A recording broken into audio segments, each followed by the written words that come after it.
To get our evening kicked off, I'd like to share a story with you. Once upon a time, two brothers who lived on adjoining farms fell into conflict. It was the first serious rift in 40 years of farming side by side, sharing machinery and trading labour and goods as needed without a conflict.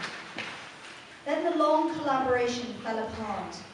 It began with a small misunderstanding and it grew into a major difference, and finally it exploded into an exchange of bitter words, followed by weeks of silence.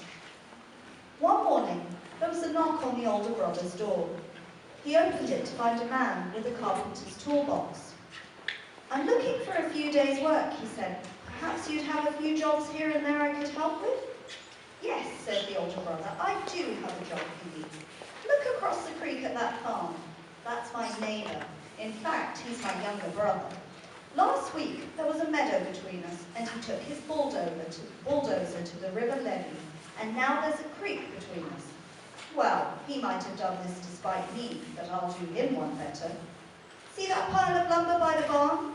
I want you to build me a fence, an 8-foot fence, so I won't need to see his place or his face anymore." The carpenter said, "I think I understand the situation. Show me the nails and the post hole digger, and I'll be able to do a job that pleases you." The older brother had to go to town, so he helped the carpenter get the materials ready, and then he was off for the day. The carpenter worked hard all day, measuring, sawing, nailing.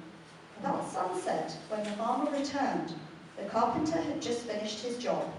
The farmer's eyes opened wide. His jaw dropped.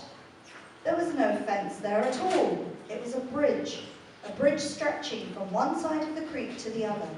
A fine piece of work, handrails and all, and the neighbour, his younger brother, was coming toward them, his arms outstretched. "You're quite a fellow to build this bridge after all I've said and done." The two brothers stood at each end of the bridge, and then they met in the middle, taking each other's hands. They turned to see the carpenter hoist his toolbox onto his shoulder. "No, wait! Stay a few days. I've a lot of other projects for you," said the older brother. "I'd love to stay on," the carpenter said, "but I have many more bridges to build."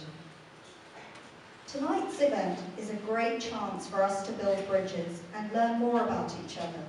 It's a chance for us to see each other in a different light and share what makes us unique, but fundamentally the same. Enjoy the show.